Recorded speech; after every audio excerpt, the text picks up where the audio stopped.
All right, hello. This is RC here. Apologies for the voice. I've noticed that there's a lot of smoke in the air, blowing into my neck of the woods from a lot of BC fires. So my eyes have been burning and I'm coughing like crazy. I actually have more smoke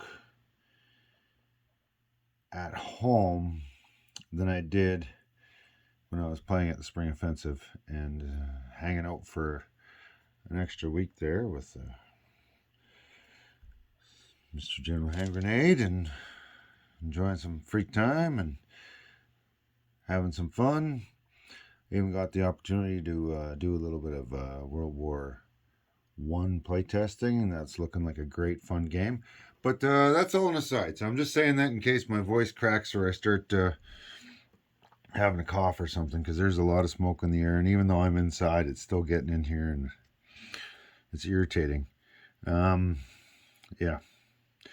So anyway, Spring Offensive, great fun. Highly recommend it to anyone who's interested in the Global War 36 game. I had a few issues with some of the videos that I recorded where the background noise was so loud that I couldn't even, because we were having so much fun. That's not a complaint, just a statement of fact. That stuff didn't come across. So just I want to make sure that I do a video here where I fully, there's no outside noises, there's no interruptions, so I'm just going to lay it all out here. I would love to thank Historical Board Gaming and Doug at Historical Board Gaming for all his efforts in creating version 2 and upgrading it to version 3, and the donation of prizes. I ended up getting this Global War 36 to 45 mug here. It's very similar to the poster. I don't have the poster up, so I don't know if it's identical, but you know, here, let's just zoom in a little bit here. I'm going to move you forward and give you a bit of a boost here. There you go. Oh, no, you're too close. Okay. There we are. So yeah, I got the mug here. Looks very similar to the poster. And I'm very happy with that. And it's full of coffee. So I'm breaking my own rule by having a coffee cup on my map. But I just wanted to do that to show you the prize, some of the prizes I picked up here. So Historical Board Gaming, $25 gift certificate. Excellent. I'm not exactly sure how all this works. It was explained to me that I got the star. I'm not sure if it's the color I got signifying I'm second.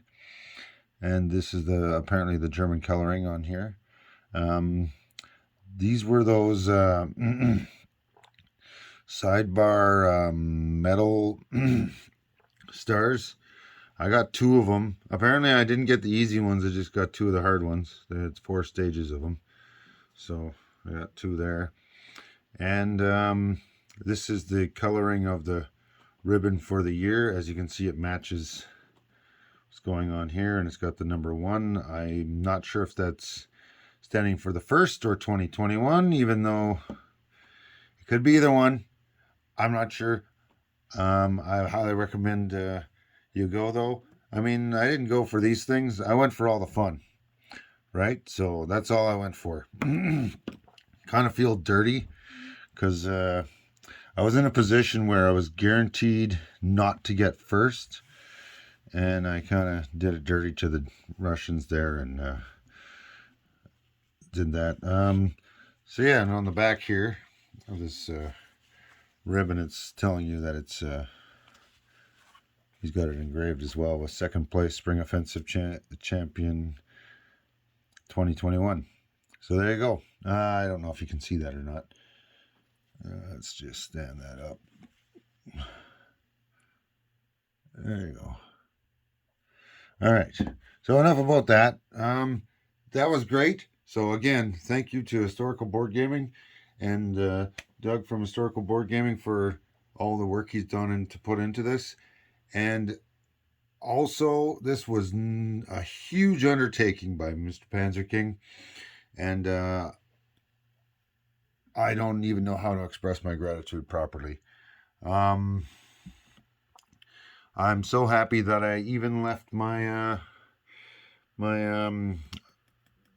good sportsmanship deposit behind for payment for next year. It was a lot of fun, and 1,500-kilometer drive round trip there, but it was worth it. So yeah, a lot of fun. I highly recommend it to anybody who's interested in this game. Now, if you're not interested in the game, it would still be a good experience. Kind of wish that somebody with a YouTube channel had been there to kind of document things properly for a little bit easier. Because when you're all in it, you can't, see yourselves, right? So somebody else could have, done something along that line. But it is what it is, right? We were all very busy. We were all very engaged in the game and having a great time and a lot of fun. And as a result, sometimes I forgot to film a video, or I thought I filmed a video, but I didn't. Or I didn't have enough free time to fart around on my phone and, publish the videos. So it is what it is. Anyhow, so that's that. So thank you again. Huge thank yous to both Historical Board Gaming and for this specific event, especially to Mr. Panzerking. He did a great job setting everything up for his table. The catering was excellent.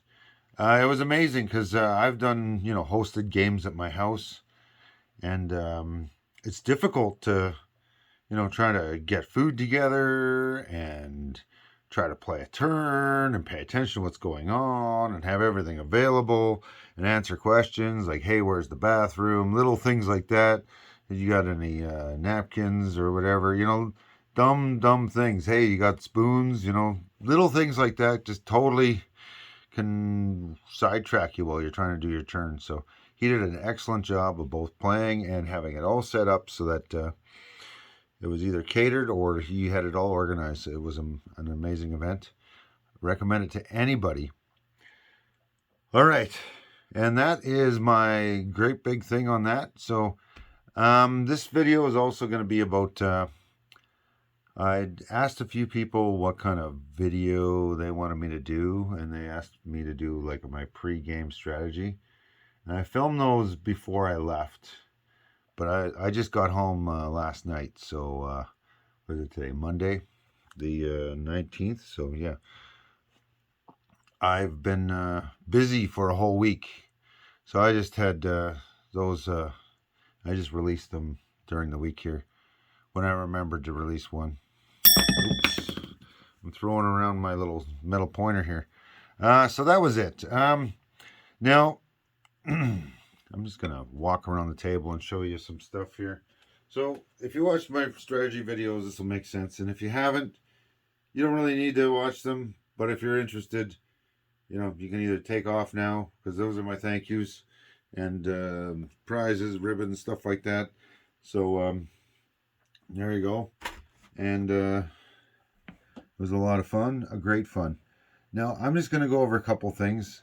I made a strategy based on France holding Picardy, Alsace-Lorraine, and Paris. And they surprised me. And I like it because I don't get surprised every game in the same way. And that's what makes this fun. So what ended up happening is France ended up collapsing like this into Aquitaine, and then everything else collapsed into the capital.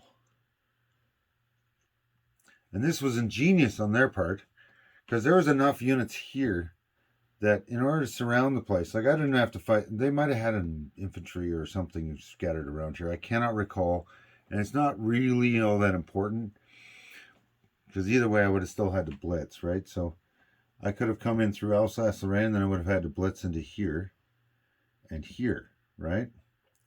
Or I could have come through Belgium, and I wouldn't, or my first impulse, I could have gone into Picardy, and then I would have had to blitz into through Normandy into Aquitaine. They did an excellent job of having enough units here that it was questionable if I could do the blitz. They also selected this location because my planes couldn't reach in a blitz. Very well planned. Hats off to Madman Dan and Hilltop Pillbox. They did an excellent job strategizing over France. And because they did this, they also ended up having a lot more units in Paris, in a not surrounded city with a +1 defense and a river I had to cross to get in. They made it rough, and they did a great job. Now, the game is designed with Germans' double impulse and France's negative income and German increased income, so that overall throughout the game it's balanced. But it's not balanced in favor of France staying alive. I mean, if you manage to do that, you're doing amazing, and the German player has either miscalculated or had some horrible rolling. So this is what I ended up facing here.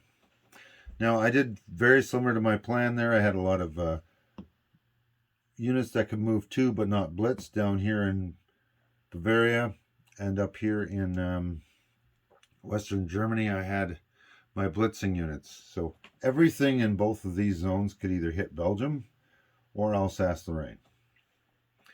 And then from here, I was capable of blitzing.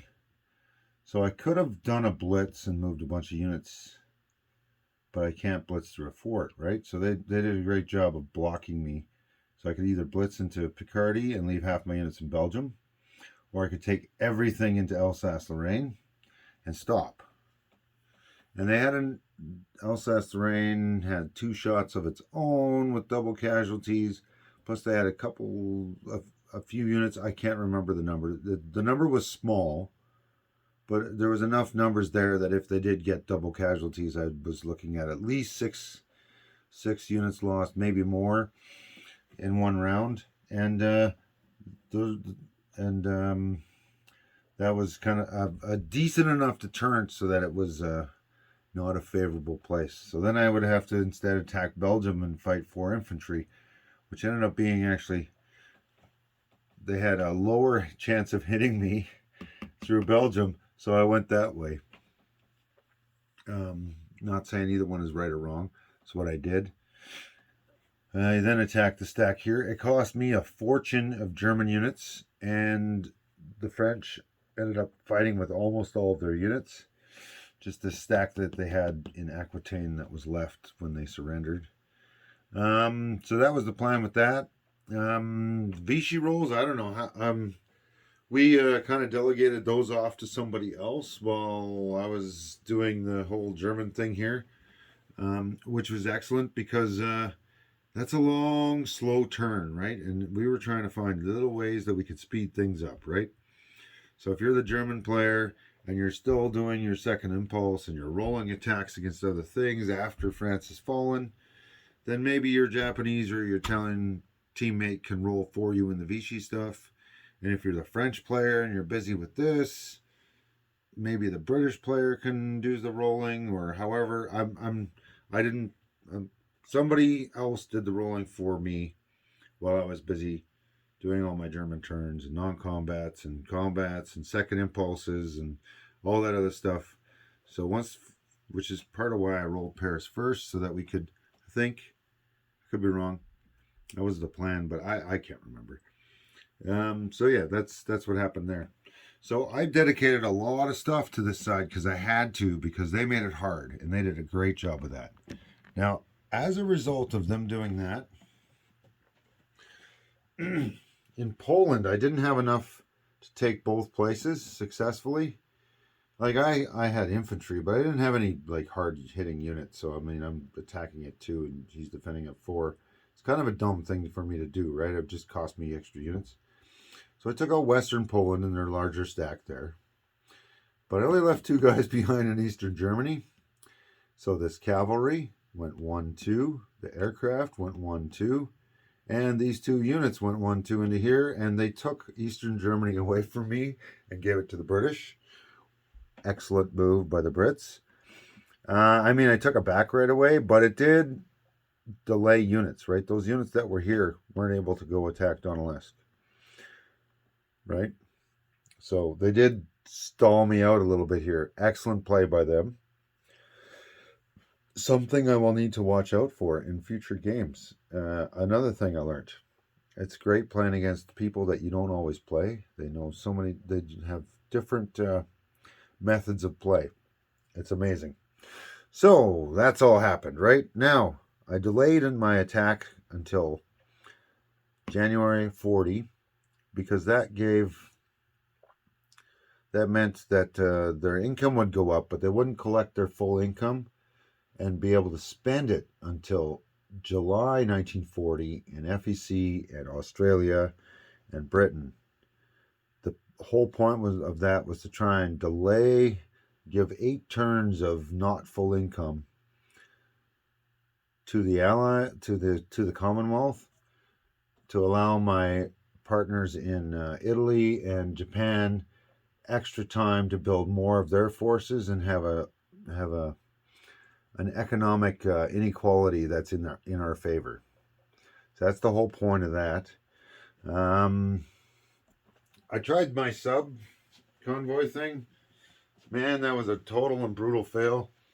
Every one of my I felt like I was on Happy Gilmore with Bob Barker telling me the price is wrong every time I rolled, because I didn't get $1 off the British with my convoys. Every one of them missed. Every one.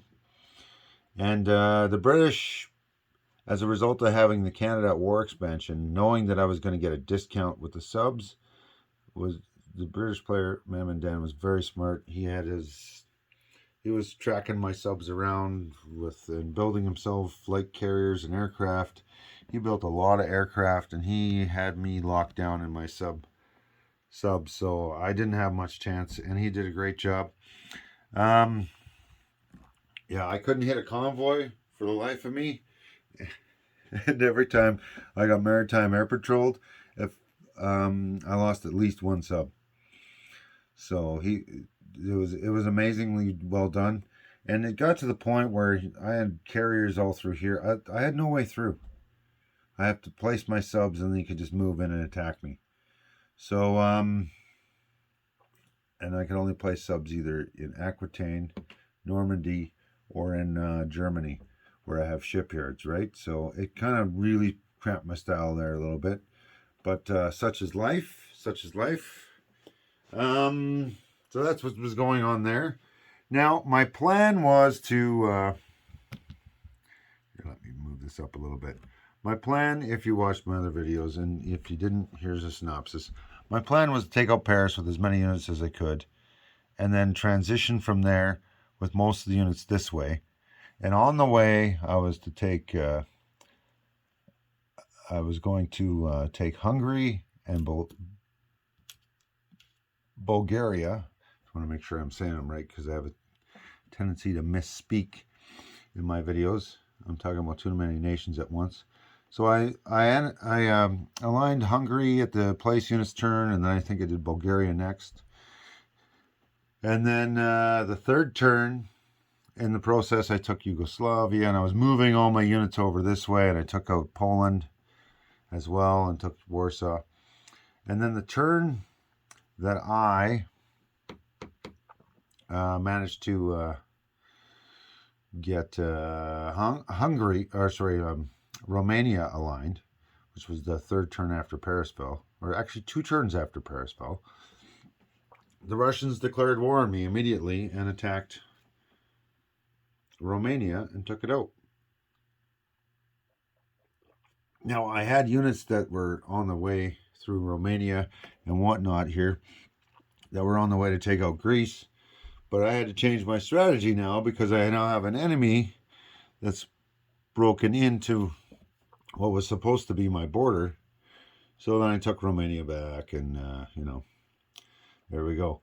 Russia at that time had a whole pile of money. It had been saving up lots of money, and Russia surprised me with getting some good income rolls on a relatively steady basis.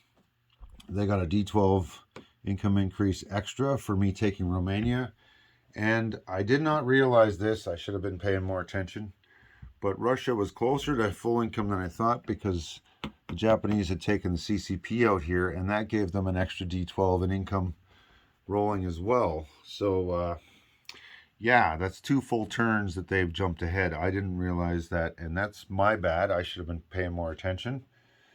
But such is life. That's the thing with dice. Sometimes the U.S. can't roll themselves into the war till the end of 43, and sometimes they get nice 12s and 10s and stuff, and they're in at the start of 41 or 42, right? So it is the whole reason why you have dice. It kind of changes up the game and makes it so that every game isn't static, like, scripted. On this turn, this is going to happen.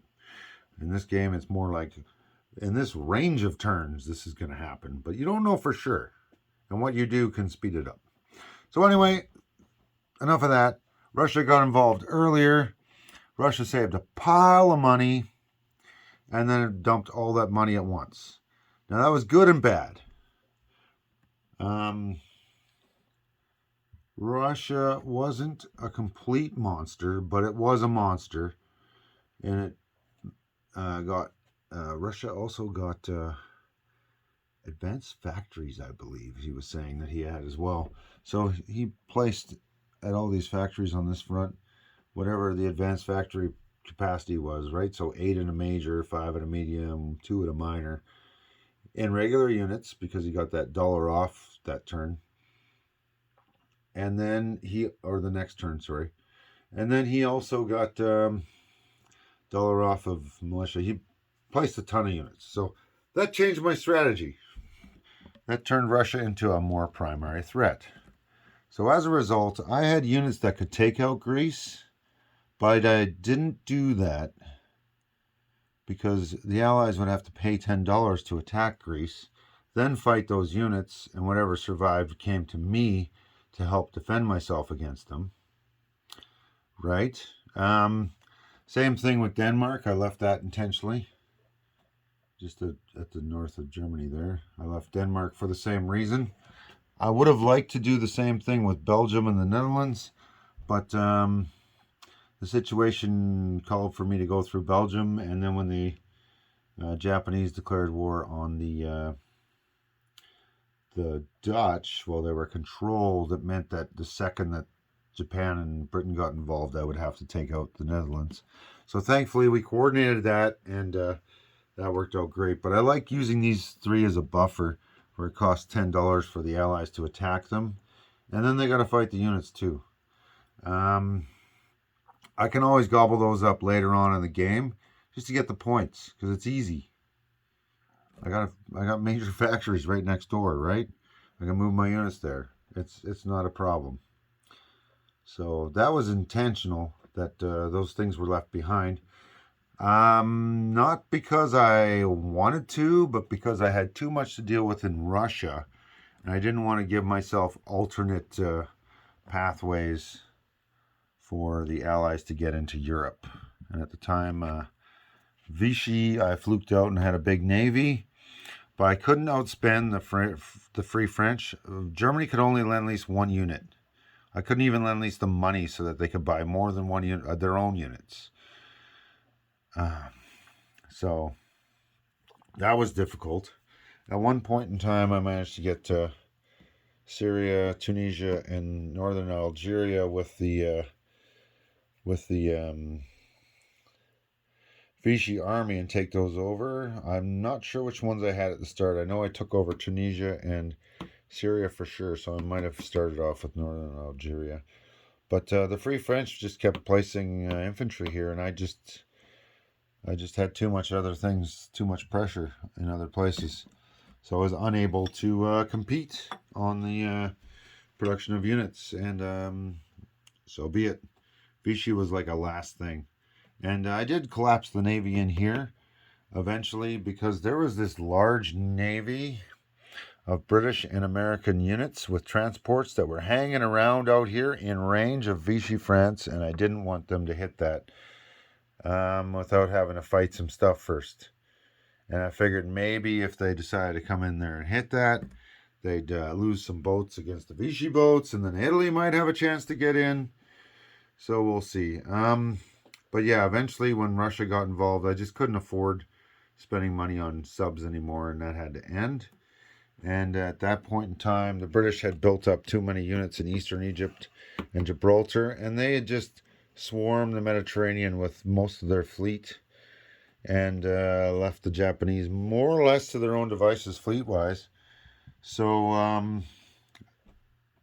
Italy never had a chance to get into the war really without, suiciding itself. So there's no point in doing that.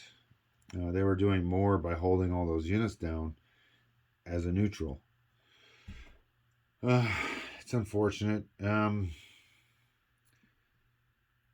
It's something kind of gamey that the British can do to the Italians, but it is also gamey that the Italians um, can't be attacked either. So I'm hoping that there's some way we can resolve that. It's one of those issues where I just can't figure out a good, solid problem solution without making it gamey. So I haven't found anything. If somebody else has something, I mean, obviously we were playing by the strict rules for the tournament, which I appreciated. That way I didn't have to learn somebody else's house rule, and they didn't have to learn mine. We just played off the rule book, and it was great. Good coffee. Thank you for the cup. Historical Board Gaming and Panzerking.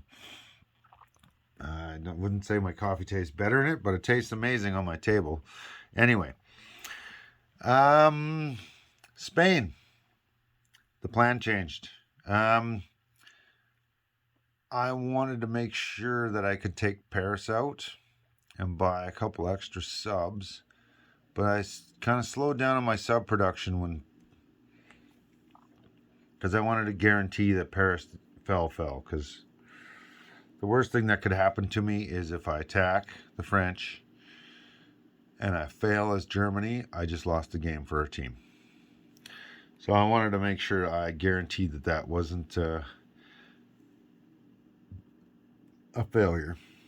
So I instead transitioned to defensive units, and maybe that was a boon, or maybe that was just the plan of the Russians, because there was one or two turns where the Allies lend-leased some stuff to Spain. And yes, I noticed people were saying, oh, they can't lend-lease units. Man, turning a militia into an infantry is the same as lend-leasing a unit. I hate to tell you that. It stinks. Or either giving them a militia, right? So that's why I was using infantry as an upgrade. Anyhow, regardless, it doesn't matter. It's a side point. I get your point, though. You were correct. Maybe I misspoke in my showing of stuff on the video. I'm trying to be brief and not take forever. But this video apparently is taking forever, so who cares this time? So yes, you were right. Yes, they couldn't lend-lease full units like fighters or something, but they were lend-leasing militia upgrades, so that allowed should they get a militia through the Russians buying a militia for $2 and then the Allies upgrade it to an infantry. That's a huge boon on Russia's income. Saved them some money. And Russia was doing some smart stuff. They made some deals down here in Abyssinia. They made some deals over there for Lend-Lease. And they were willing to do that stuff, but you had to give Russia a little extra in the bank so that Russia had that extra money to buy all that stuff. And man, did he buy a lot of stuff. A whole pile of advanced artillery and infantry and whatnot. So there we go. Interesting strategies by all around. Had a great time. But yeah, because they weren't spending as much in here, I was happy I didn't spend the money on a fighter earlier. I saved up some money. I could have probably killed them, but I wanted to make it done and over with. So we ended up surrounding the city, and then we attacked the city, and we succeeded. So, but that was not so much a matter of our skill, but more a matter of Russia has very limited money with $8. And if he wants to do anything else with his $8, he can't lend lease like crazy to this. And the fact that Italy and Germany were in combination lend leasing to their 3 or 4 turns in a row was enough to just push him right to the point where, you know, numerically he had no chance. And that's essentially the only reason we took Spain. All right, let's see. What else do we got going on here? That was the theory on that. I went over why my subs didn't work and why I stopped doing them. I went over the fact that Russia got to full income a couple turns earlier than normal, thanks to some nice high rolls and getting 2 rolls, one for Xinjiang and one for Romania from both Japan and Germany. And that was the final straw there, right? Plus the Sleeping Bear rolls of increase were amazing for him. He was getting lots of good rolls. So, yeah, sped it up. And that sped up the timetable, which means you got to be flexible on any strategy you do in this game and be prepared. Okay, I got a strategy. I think this is going to work out. Wait a second, the situation is changing. How do I need to counter their strategies? Where can I save money and spend it somewhere else? And that's essentially how this game is played in person, and it's a lot of fun for that reason, because you're trying to do that on the fly and you're getting tired and it's long days, and every single turn you're thinking hard. What can move where? What can I do? What can he do that I can't see? Right? If all goes wrong, do I have a backup plan, or am I just going all in on a bluff? Right? You need to plan these things out. It's just like poker or any other game. But it's kind of like 5 or 6 games put together. So I enjoyed it. Anyway, I don't know if there's anything really else I need to say about this thing. The Spring Offensive was great. Happy I did it. And yeah, I gave you my pre-game strategy videos, and I think I gave you more or less thumbnail sketch of why I changed what I was doing. But I'm not going to go into a full breakdown of every little thing that happened, because I could not pay attention to every little thing that happened. You just can't, right? And I don't want it to be wrong on what somebody else was doing. It was a lot of fun, and that's all that matters. So yes, this is what I did and why I changed what I did. And there you go. So yeah, RC saying thank you for watching the Spring Offensive stuff. Hopefully you guys enjoyed it. Extra large thank you to Panzerking for hosting the event, and you did an amazing job with that, and Historical Board Gaming for prizes and developing the game. Yeah, thank you. And yeah, and thank you to all you who are watching. I'm hoping that these videos are interesting you in coming to participate, because I would love to go to a tournament where there's actually like 2 or 3 tables set up, and you know, 5, ideally 5 or 6 players at a table playing a game together. That'd be great. All with the same interests, having a good time. Because it was amazing with the ones of us that showed up. 6 of us at a table, all entertained, all involved. Everybody knew the basic rules. Nobody needed to be told what does an infantry cost or whatever. We all knew enough to look it up in our own books. You know what I mean? Like if you weren't sure on something, you just looked it up. Easy peasy. No, none of this. Hey, what's this, right? A little bit of, hey, everybody's got a different table set up, and for that it was amazing. Everybody's different. I enjoy playing on other people's tables. A lot of fun. Yeah, and that's about it. So hope you guys all enjoyed, and see you later.